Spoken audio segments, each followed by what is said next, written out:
क्योंकि एक पे आ गया पॉजिटिव, एक पे आ गया निगेटिव, और एक रूट लाई करेगा -b² और इन्फिनिटी के बीच में, है ना। क्यों? क्योंकि निगेटिव और पॉजिटिव साइन चेंज।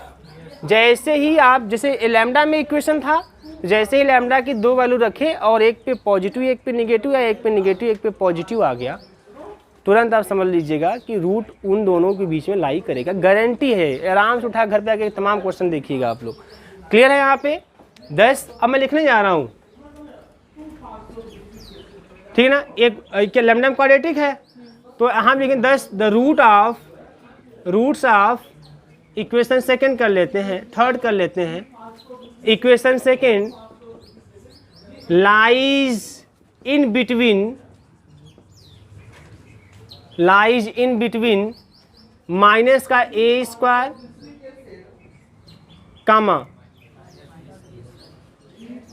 माइनस का a² कामा माइनस का b² एंड माइनस का b² कामा इन्फिनिटी, इसके बीच में लाई करेगा, ठीक है। अब ध्यान दीजिए, अब एक रूट इसके बीच में लाई करेगा, एक रूट इसके बीच में, भाई दो ही रूट होंगे क्योंकि लैम्डा में क्वाड्रेटिक है तो दो ही रूट होंगे, तो एक रूट इसके बीच में लाई करेगा, एक रूट इसके बीच में लाई करेगा, दो रूट होंगे। तो वो जो दोनों रूट होंगे उनका मैं नाम दे देता हूँ, एक का नाम दे देता हूँ λ1, दूसरे का नाम दे देता हूँ λ2, ठीक ना। तो लेट कर लेते हैं रूट λ1। अभी λ1 कहाँ से आ गया?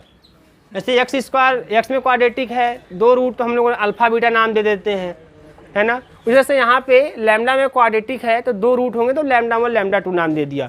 तो let the root λ1 lies in between -a² and -b², ठीक है ना। सही है? ऐसे लिखूं, ऐसे लिखूं ऐसे? क्या मजा आ रहा है लोगों को? अच्छा आगे देखते हैं। And the root λ2 lies in between -b² and infinity, ठीक है ना। अच्छा मैं इसलिए बोला था ना कि मैं क्या लिखूं, मैं लिखूं कि नहीं लिखूं, -a² -b² कि -b² की इन्फिनिटी। देखिए समझने की कोशिश करिएगा यहाँ। जैसे फॉर एग्जांपल, अच्छा आप लोग अपने से बताइए, दिमाग लगा के बताइए अपना, कि जो λ1 होगा मैं उसको लिखूं -a² -b² के बीच में कि -b² -a² के बीच में, या छोड़ो। अच्छा मैं आपसे पूछूं कि भाई -b² -a² और लैम्डा है, क्या है? -b² -a² लैम्डा है, ठीक। मुझे माइनस का b² माइनस का a² और लैम्डा है ना। एक रूट जो है इसके बीच में लाई कर रहा है और एक रूट जो है माइनस का b² और लैम्डा के बीच में लाई कर रहा है ना, -b² और लैम्डा के बीच में लाई कर रहा है। इसमें तो मान लीजिए कोई समस्या नहीं है, मैं इसमें आराम से इन्फिनिटी इसमें हम आराम से λ2 फिट कर देंगे कि भाई इसके बीच में लाई कर रहा है। लेकिन इसमें थोड़ा सोचना पड़ रहा है मुझे कि मैं इसके बीच में जब मैं लिखूंगा कि इसके बीच में है, ठीक है, लेकिन ये जो होगा बीच में है वो इससे बड़ा है कि इससे? भाई एक से बड़ा होगा एक से छोटा तब ना बीच में है, एक से बड़ा होगा एक से छोटा होगा तभी ना बीच में है। अब प्रश्न उठता है किससे बड़ा होगा किससे छोटा होगा, कौन बताएगा? लीजिए अभी क्या सर, अभी सो के उठे थे क्या? भाई देखो यहाँ पे मैंने बोला एक रूट लाई करेगा -a² और b² के बीच में। मैं लिखने को लिख सकता हूँ, कोई दिक्कत नहीं है, या मैं ये भी लिख सकता हूँ -b² -a² के बीच में। अगर बीच में लाई कर रहा है इसका मतलब यह है कि किसी एक से बड़ा होगा दूसरे से क्या होगा? ये मतलब हुआ, है ना। जैसे मान लीजिए इन्होंने जो मार्क्स पाया वो इनसे जो है इनके और इनके मार्क्स के बीच में है, इसका मतलब कि किसी के मार्क्स से ज़्यादा होगा किसी के मार्क्स से क्या होगा? कम होगा। अब प्रश्न उठता है किसके मार्क्स से कम है या किसके मार्क्स से ज़्यादा है? सर -b² से ज़्यादा है और -a² से कम है। बोलिए तो -a² और -b² में कौन बड़ा कौन छोटा? -b² छोटा है। -b² छोटा है। यस। सभी लोग सहमत है ना?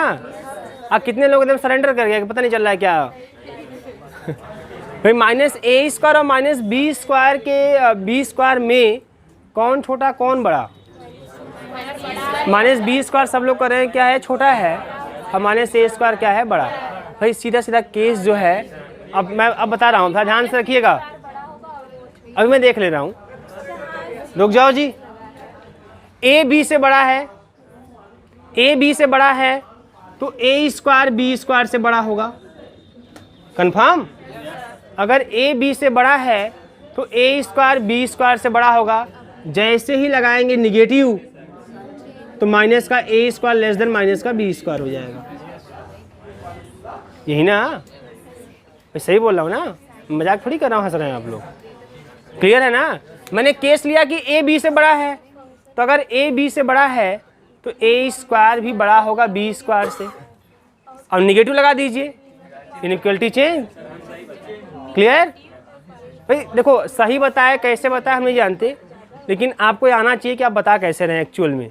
तो ये सीधा सा आपके दिमाग में होना चाहिए चीज़ें, ऐसे लहा के बोल दें तो कन्फर्म है कि कोई न कोई एक छोटा होगा, एक न एक बड़ा होगा। बात समझ में आ रही है। तो कौन बड़ा होगा, माइनस का, और कौन छोटा होगा, माइनस का ए स्क्वायर। तो इसका मतलब अगर मैं इसको अच्छे से और लिखूं, बोलिएगा अच्छे से लिखूं ना, तो मैं इसको क्या लिख सकता हूं मालूम है, माइनस का बी स्क्वायर एंड माइनस का ए स्क्वायर। क्लियर है। बोलिएगा यहाँ पे 10, ध्यान दीजिएगा, 10 माइनस का b square is less than lambda 1 is less than minus का ए स्क्वायर, ठीक है। एंड माइनस का बी स्क्वायर, गड़बड़ हुआ, गड़बड़ हो गया, एक मिनट, ना ना ना ना ना, कुछ तो गड़बड़ हो गया। पहले नोट करिए आप, यहाँ तक तो हम बता रहे हैं, ठीक है, बराबर है। तो क्या यहाँ पे, तो ये चीज़ कंफर्म हुआ कि नहीं आप लोगों को, कि अगर ए बी से बड़ा है तो ए स्क्वायर भी बी स्क्वायर से बड़ा होगा, और जैसे ही निगेटिव लगाएंगे तो आपका ये लेस देन ऐसे हो जाएगा। क्लियर है। इसका मतलब छोटा कौन है, माइनस का ए स्क्वायर, बड़ा कौन है, माइनस का बी स्क्वायर, ठीक है। 10 जो पहला रूट लैम्डा 1 है, अभी मैं लिखा था सही तो कोई दिक्कत नहीं था, लैम्डा 1 है वो किसके बीच में लाई करेगा, माइनस ए स्क्वायर और माइनस बी स्क्वायर के बीच में, और वो भी ऐसे होगा। क्लियर। एंड दूसरा वाला देखिएगा, एंड दूसरा दूसरे वाले में क्या है कि माइनस बी स्क्वायर और लैम्डा के इन्फिनिटी के बीच में, तो लैम्डा 2 इस तरीके से, कोई दिक्कत नहीं किसी को, है ना भाई। दूसरा में कोई दिक्कत नहीं है क्योंकि लैम्डा 2 इन दोनों के बीच में है, तो माइनस बी स्क्वायर इन्फिनिटी में, no doubt minus b square less infinity, है ना, ग्रेटर। क्लियर। ये इस तरीके से हो गया। अब हम केस फर्स्ट की बात करते हैं।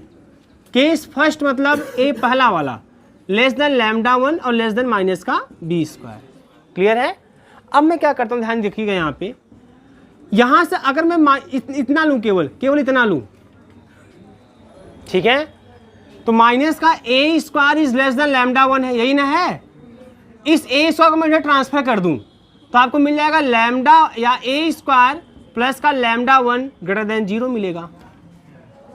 मिलेगा कि नहीं मिलेगा भैया, बताइए। मैं अगर इन दोनों का लिया इनइक्वलिटी, तो minus A square is less than lambda 1, इसको मैं इधर ट्रांसफर करूंगा तो ए स्क्वायर प्लस लैम्डा 1 इधर ट्रांसफर किया जो कि ग्रेटर है, तो ग्रेटर देन क्या हो जाएगा, 0। और देखिएगा, फिर अगर मैं इन दोनों को लूं, भैया ये भी तो है कि लैम्डा 1 इससे छोटा है, ये भी तो केस है। अब इसको मैं उधर ट्रांसफर कर दूं तो आपको मिल जाएगा बी स्क्वायर प्लस का लैम्डा 1, है ना, लेस देन 0। अच्छा मुझे बताइए, ध्यान से बताइएगा आप लोग, x square upon a square plus y square upon b square is equal to 1 है, ठीक है ना। अब अगर मान लीजिए ए स्क्वायर ग्रेटर देन 0 हो और बी स्क्वायर लेस देन 0 हो, तो वही जो इक्वेशन है जो आपको भी लग रहा है कि इलिप्स है, वो किसको रिप्रेजेंट करने लगेगा, हाइपरबोला को। क्लियर है ना भैया। X square upon a square plus y square upon b square is equal to 1 है। अगर मैं बोला ए स्क्वायर ग्रेटर देन 0 है और बी स्क्वायर लेस देन 0 है, इसका मतलब ए स्क्वायर पॉजिटिव है, बी स्क्वायर क्या है, निगेटिव है। जब ऐसा कुछ रखेंगे उसमें आप एक पॉजिटिव वैल्यू, एक निगेटिव वैल्यू, तो जो इक्वेशन आपको दिखाई देगा किसका दिखाई देगा, हाइपरबोला का। क्लियर है। अच्छा, तो जो कन्फोकल कॉनिक्स है उसका इक्वेशन क्या था, x square upon a square plus lambda और plus y square upon b square plus lambda is equal to 1, है ना। तो लैम्डा इक्वल टू लैम्डा 1 वाला केस, उस केस में अगर चलेंगे तो a square plus lambda positive और b square plus lambda negative, एक पॉजिटिव आ गया, एक निगेटिव आ गया, किसको रिप्रेजेंट करेगा, है ना। दस इट रिप्रेजेंट्स, ध्यान रखिएगा अभी, रिप्रेजेंट्स हाइपरबोला। क्लियर है, हाइपरबोला को क्या करेगा, रिप्रेजेंट करेगा। अब आगे देखिएगा यहाँ पे केस सेकेंड की बात कर लेते हैं। केस सेकेंड, केस सेकेंड में क्या है, माइनस का b square is less than lambda two is less than क्या है, इन्फिनिटी। क्लियर है। अब देखो मैं इसको ये भी लिख सकता हूँ, क्या मालूम है, इसको अगर ऐसे लिखूँ तो ध्यान दीजिएगा आप लोग, माइनस का a square less than minus का b square less than lambda two less than infinity. कोई दिक्कत है क्या। अब ये कहाँ से आ गया, उड़ के देखो, बहुत सिंपल सी बात है भैया, इतना तो पता ही है आपको। अबे माइनस ए स्क्वायर कहाँ से आ गया, यहीं से आ गया भाई, यहाँ से देखो कन्फर्म है ना कि माइनस का a square minus b square से लेस है, तो चीज़ मैं यहाँ भी तो दिखा सकता हूँ कि भाई माइनस बी स्क्वायर से लेस क्या है, लैम्डा 1 भी है, माइनस का ए स्क्वायर भी है, तब हमें जरूरत माइनस ए स्क्वायर से, तो मैंने माइनस ए स्क्वायर को यहाँ लिख दिया, कोई दिक्कत नहीं ना। अब ध्यान दीजिएगा यहाँ पे, अब माइनस का ए स्क्वायर और लैम्डा 2 को देखिए, मतलब मैं ये लेता हूँ माइनस का a square is less than lambda 2, कोई दिक्कत नहीं, इससे भाई साफ साफ दिख रहा है ना कि माइनस का ए स्क्वायर क्या है, लैम्डा 2 से लेस है। तो अगर यहाँ से चलेंगे, इसको इधर ट्रांसफर कर दूँ मैं, तो मिल जाएगा ए स्क्वायर प्लस का लैम्डा 2 इज ग्रेटर देन, फिर आप लीजिए माइनस का बी स्क्वायर और लैम्डा 2, तो माइनस का b square is also less than lambda 2, तो फिर आप ट्रांसफर करेंगे तो फिर मिलेगा बी स्क्वायर प्लस का लैम्डा 2 इज ग्रेटर देन, यहाँ पे क्या मिला, यहाँ पे वही जो a square plus lambda b square plus lambda दोनों पॉजिटिव मिले। अब एक किसको रिप्रेजेंट करेगा, एलिप्स। देखो एक कन्फोकल का ही है, वही जो कन्फोकल है x square upon a square plus lambda plus y square upon b square plus lambda is equal to 1, है ना।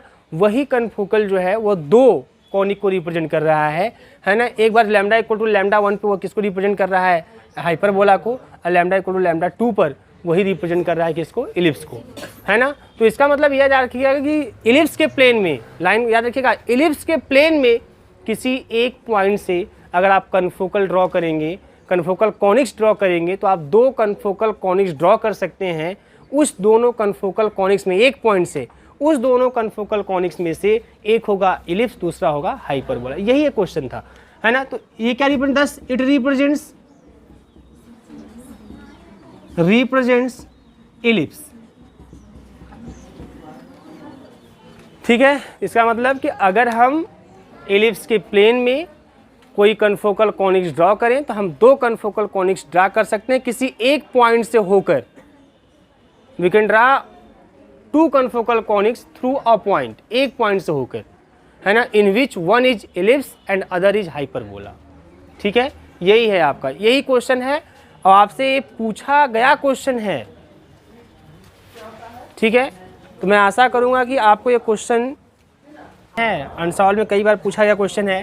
Prove that the two conics a x square plus का 2h एक्स वाई प्लस का b y square is equal to 1। Question है, prove that the two conics a x square plus का 2h x y plus का b y square is equal to 1 and a dash x square plus का 2h dash x y plus का b dash y square is equal to 1। ये दो conic हैं, एक है आपका ए एक्स स्क्वायर प्लस का 2h एक्स वाई प्लस का b y square is equal to 1 और दूसरा है a dash x square plus का 2h dash x y plus का b dash y square is equal to 1। दोनों सेम है, बस ए एच बी के स्थान पे a dash h dash b dash, है ना, यही है, मतलब खाली कांस्टेंट में चेंजिंग है। Can be placed, can be placed, can be placed हो गया so as, can be placed so as to be confocal. इनको ऐसे रखा गया है कि दोनों एक दूसरे क्या हैं, confocal. So as to be confocal, so as to be confocal if, ये प्रूफ करना है, इफ a माइनस बी का होल स्क्वायर प्लस का 4h square upon a b minus h square का whole square is equal to a dash minus b dash का whole square plus का 4h dash square upon a dash b dash minus h dash का square का whole square. Clear है ना, बढ़िया है, सब बढ़िया है, बस आ जाए।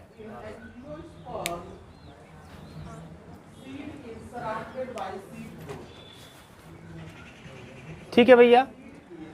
तो दो इक्वेशन कॉनिक्स के दिए गए हैं, ए एक्स स्क्वायर प्लस का 2hxy प्लस का by square is equal to 1। दूसरा है a dash x square plus का 2h डैश xy प्लस का b dash y square is equal to 1।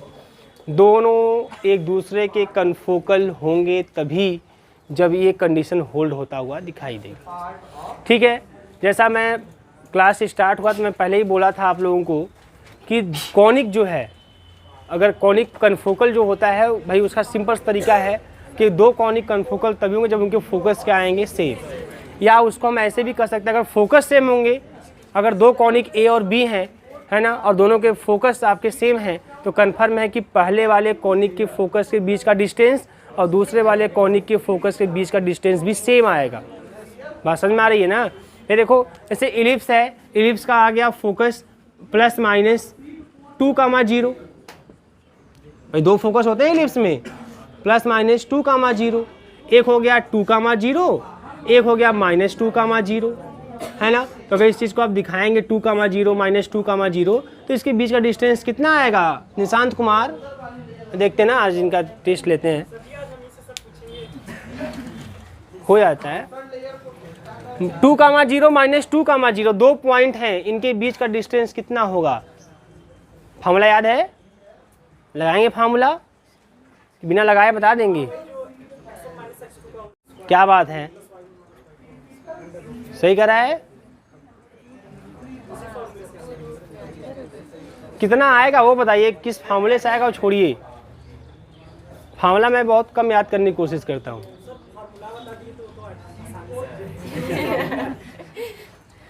और कोई बताएगा इसको? 4 है, वही साफ साफ दिख रहा है, उसमें क्या फार्मूला लगाना है। यही होता है ना कि जब कोई एग्ज़ाम होता है, आप ही ऐसे लोग रहते हैं हमेशा कहते हैं कि समय कम पड़ गया, समय कम पड़ गया। लेकिन वास्तविकता है कि कोई भी एग्ज़ाम हो, अपने आप को अगर आप सही तरीके से पढ़े हैं, जानते हैं, तो समय कम नहीं रहता। मूर्ख है सामने वाला पेपर बनाने वाला, वो बनाया है तो आपको 3 घंटे में 10 घंटे का पेपर देगा, वो 3 घंटे में 3 ही घंटे का पेपर देता है। चाहे कोई भी एग्ज़ाम हो, जितने टाइम का रहता है क्वेश्चन भी उसी के हिसाब से मैनेज करता है। हम अगर जानबूझ से कहीं बढ़ाते हैं बेवजह का, तो समय कहीं खर्च करेंगे कहीं पे, तो कहीं पे घटेगा, है ना। तो साफ साफ दिख रहा है भाई, 20 माइनस 20, इसके बीच का डिस्टेंस कितना दिखाई देगा? 4। क्लियर है ना। जब 0 आ गया एक कोऑर्डिनेट तो फिर कोई मतलब ही नहीं है। अच्छा, तो 4 हो गया। अब दूसरा वाला जो कॉनिक है उसका भी फोकस यही है, कन्फोकल होगा तो उसका भी फोकस यही होगा। अगर एक कॉनिक का हमने फोकस बोला प्लस माइनस 2,0, और जब उसके बीच का डिस्टेंस निकाला 4 आया, और दूसरा कॉनिक में बोला कि वो इसके कन्फोकल में है, तो उसका भी फोकस यही होगा। और जब उसका भी फोकस यही होगा तो उसके भी फोकस के बीच का डिस्टेंस तो 4 ही आएगा। तो अगर मैं ये बोलूँ कि दो कॉनिक एक दूसरे के कन्फोकल हैं, तो 2 चीज़ें मैं लिख सकता हूँ। आप देखो, बातें एकदम वही हैं, लेकिन लिखने का तरीका मैं वहाँ पे एक चीज़ लिख सकता हूँ कि दोनों के फोकस सेम होंगे, है ना। और मैं ये भी लिख सकता हूँ कि डिस्टेंस बिटवीन द फोकस, ये भी क्या होंगे, सेम होंगे दोनों के लिए, ये भी लिख सकता हूँ। तो आपको कन्फ्यूजन है कि डिस्टेंस है, नया कहाँ से आ गया, है ना, वही चीज़ है। आइए ध्यान से, अब यहाँ पे equation, since the equation of conic first, चलो मैं एक को फर्स्ट नाम देता हूँ, एक को सेकंड नाम देता हूँ, है ना। तो पहला वाला क्या है, ax² प्लस का 2hxy प्लस का by square is equal to 1। अब एक कॉनिक है, क्लियर है ना। अब जब एक कॉनिक है, आपने इलिप्स और हाइपरबोला सब पढ़ा होगा, तो उसमें आप जो है ट्रेस करने के लिए आप length of the semi axis निकालते थे। फार्मूला था आपके पास a-1/r² into b-1/r² is equal to h², है ना। मैं यहाँ पे लेट कर लेता हूँ, let r1 and r2 be the length, ध्यान रखिएगा, length of semi axis, semi आधा, semi axis of conic first. Clear है इस तरीके से। अच्छा, अब लेंथ के लिए जो फार्मूला था हमारे पास a-1/r² वाला, मैं उसको लगाता हूँ थोड़ा सा, a-1/r² और b-1/r² is equal to h²। हल्का सा सिंप्लीफाई पहले कर लेते हैं यहाँ पे, तो यह मिल जाएगा कितना, ए बी मल्टीप्लाई कर लेता हूँ, ए बी माइनस का a/r² minus b/r² r square plus 1/r⁴ is equal to r square h square r to the power 4 ले लेंगे जब हम एलसीएम, तो आपको क्या मिल जाएगा, a b r to the power 4 minus a plus b r square, यही ना, प्लस 1 और h square r to the power 4। मैं इसको ये भी लिख सकता हूँ कि ए बी माइनस का h square r to the power 4 और minus a plus b r square plus का 1 इज इक्वल टू, लिख सकता हूँ यहाँ पे। अच्छा, जब आप लेंथ निकालते हैं R1 R2 का मान, जैसे R1 R2 क्या है इसका, semi axis, length of the semi axis, है ना। ये जब निकालते तो कैसे निकालते थे, पहले आप इस इक्वेशन में आप क्या करते थे, इसको सॉल्व करते थे और वो इस इक्वेशन से आप निकालते थे R की वैल्यू, तो R की 2 वैल्यू मिलती थी आपको, है ना। ये इक्वेशन R स्क्वायर में क्वाड्रेटिक था, ये इक्वेशन किस में क्वाड्रेटिक है, R square, R to the power 4 है, R स्क्वायर में क्वाड्रेटिक है। तो 2 रूट होंगे इसके, एक होगा R1 स्क्वायर, दूसरा होगा R2 स्क्वायर। ध्यान समझने की कोशिश करिएगा, एक होगा R1 स्क्वायर, एक होगा R2 स्क्वायर, बहुत कॉन्सेप्ट इसमें भी है। एक होगा R1 स्क्वायर, एक होगा R2 स्क्वायर, 2 रूट इसके होंगे। और उसी R1 स्क्वायर R2 स्क्वायर की जब वैल्यू मिलती थी आपको, तो R1 निकालते थे, R2 निकालते थे, तो वो आपको मिलता था length of the semi axis. 2 times कर देते लेंथ ऑफ द एक्सिस मिल जाता है आपको, है ना। तो अब मैं यहाँ लिखने जा रहा हूँ, देखो ये लाइन ध्यान रखिएगा, मैं लिखने जा रहा हूँ, let R1 square and R2 square, एक ए वाला जो दोनों मिला है यहीं से मिला है, be the root of equation, कौन इक्वेशन, मैं इसको लिखने जा रहा हूँ, a b minus h square r to the power 4 minus a plus b r square plus का 1 इज इक्वल टू 0। क्लियर है, कोई दिक्कत नहीं इसको लिखने में, क्योंकि यही तो होता है equation of the length of semi axis. जब इसको हम सॉल्व करते हैं, आर स्क्वायर में क्वाड्रेटिक मिलता है, सॉल्व करते हैं तो आर स्क्वायर की 2 वैल्यू मिलती है, और वहाँ से हम लोग R1 R2 निकालते हैं और हमको वहाँ से लेंथ मिलता है। क्लियर है ना। तो ये हो गया, ऐसे लिख दिया मैंने, ये आर स्क्वायर में क्वाड्रेटिक है तो इसके 2 रूट होंगे आर स्क्वायर में, तो एक का मैंने नाम दे दिया R1 स्क्वायर, एक का नाम दे दिया R2 स्क्वायर। अब आते हैं क्लास 10th में, वहाँ आप पढ़ें sum of the roots, product of the roots, है ना। तो अब मैं करने जा रहा हूँ sum of the roots, R1 square plus R2 square, क्या होता है फार्मूला निशान, क्या बात है, ये होता है सम ऑफ द रूट्स का फार्मूला, है ना। क्या होता है बताइए बताइए बताइए, क्या माइनस का बी बाई ए, तो हो जाएगा a plus b upon a b minus, हो जाएगा ना, माइनस का बी बाई ए, यही ना होगा, बोलो भैया। अब बात करते हैं प्रोडक्ट ऑफ द रूट की, जब प्रोडक्ट ऑफ द रूट की बात करेंगे क्या मिल जाएगा, 1 अपान सी बाई ए, बोलो, ये आपको मिल जाएगा। क्लियर है, अरे गधा का पेड़, ए एक्स स्क्वायर प्लस का b x plus c equal to 0 पढ़ा है आपने, 2 रूट अल्फा बीटा, तो अल्फा प्लस बीटा बराबर माइनस का बी बाई ए और अल्फा इंटू बीटा बराबर सी बाई ए, वही तो है। क्लियर है। अच्छा, अब ध्यान दीजिएगा यहाँ पे, अब मैं निकालूंगा R1 का स्क्वायर माइनस R2 का स्क्वायर का होल स्क्वायर। अब मैं इसको क्यों निकाला हूँ, मैं इसके पीछे बताऊंगा कारण, ऐसा नहीं मैं मनमान निकालूंगा, मैं बताऊंगा मैं इसको क्यों निकाल रहा हूँ। देखिए अभी मैं निकाल दे रहा हूँ, देख लीजिए क्या होने वाला है पहले। तो ये आपको मिलने वाला है R1 का स्क्वायर प्लस R2 का स्क्वायर का होल स्क्वायर माइनस का 4 R1 का स्क्वायर R2 का स्क्वायर। क्लियर सबको ना, माइनस का 4 R1 का स्क्वायर R2 का स्क्वायर। तो यहाँ से क्या मिलने वाला है, R1 का स्क्वायर प्लस R2 का स्क्वायर, ये वैल्यू पता है हमको, तो a plus b upon a b minus h square का होल स्क्वायर। क्लियर है, माइनस का 4 R1 square R2 square 1 upon a b minus h square का होल स्क्वायर। क्लियर। अब मैं ले लूँगा एलसीएम, ध्यान दीजिएगा, अब मैं एलसीएम ले लूँगा, तो एलसीएम ले लेंगे तो क्या मिल जाएगा, a b minus h square का होल स्क्वायर। क्लियर है। तो यहाँ से आपको मिल जाएगा a प्लस बी का होल स्क्वायर, है ना, और फिर माइनस का 4,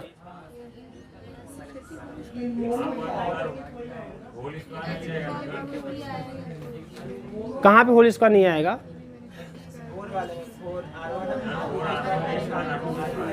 हाँ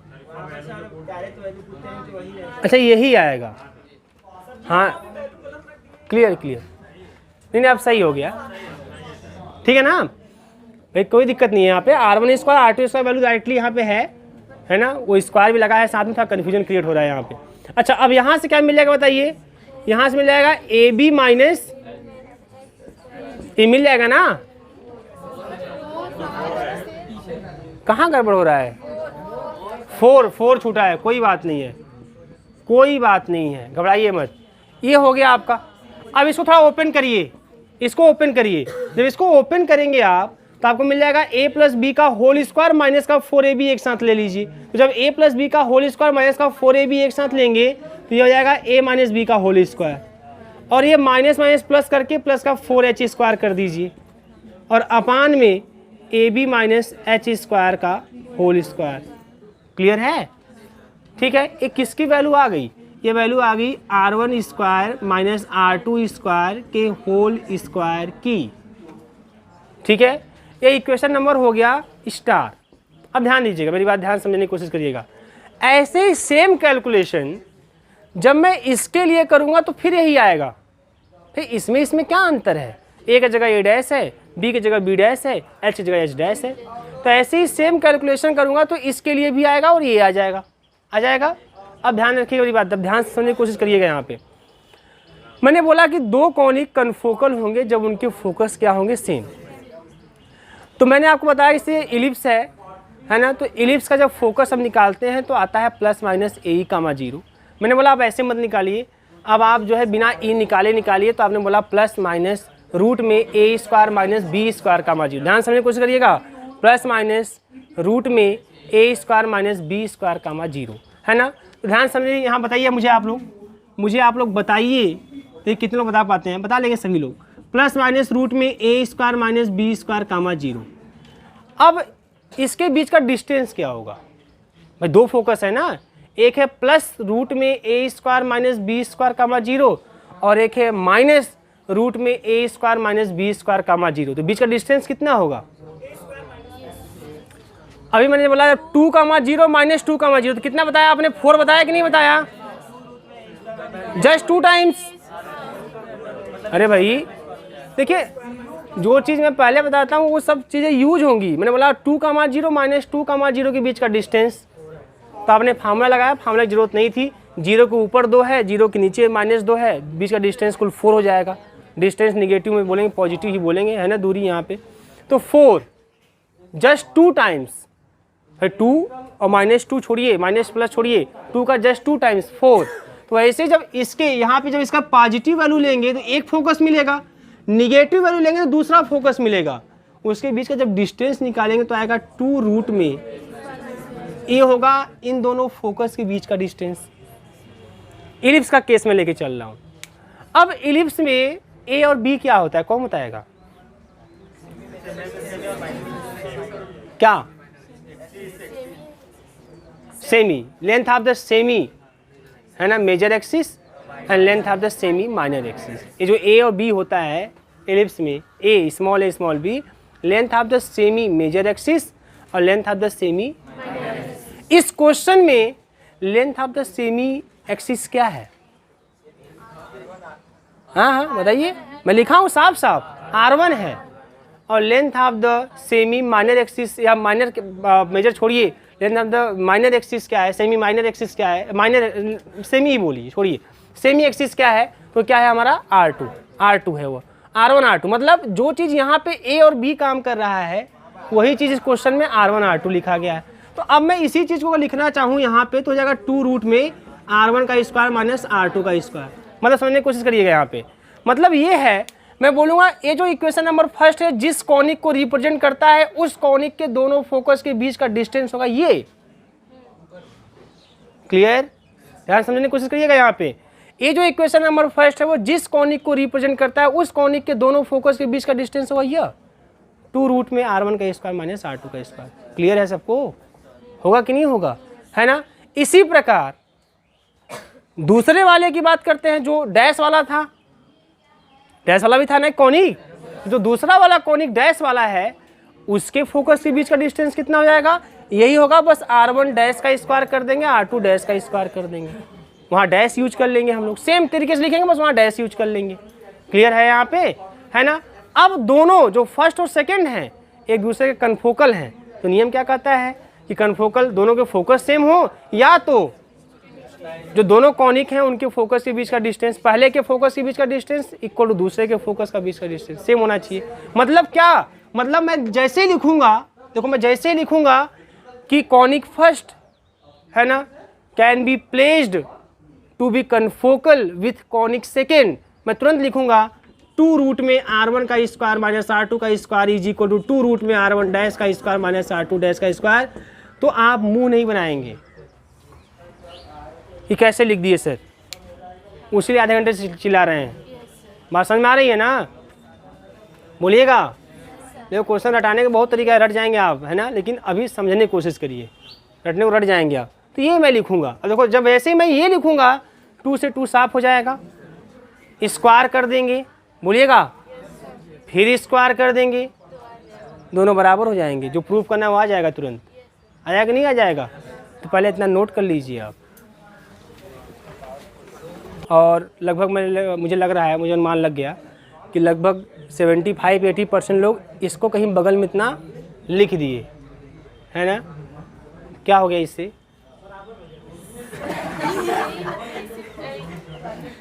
कुछ नहीं, है ना। आपको कॉन्सेप्ट नहीं क्लियर होगा, आप 2 दिन बाद ना और कन्फ्यूज होंगे। 2 दिन बाद कहेंगे अरे अभी तो ये अभी था R1 R2 कहाँ से आ गया अचानक।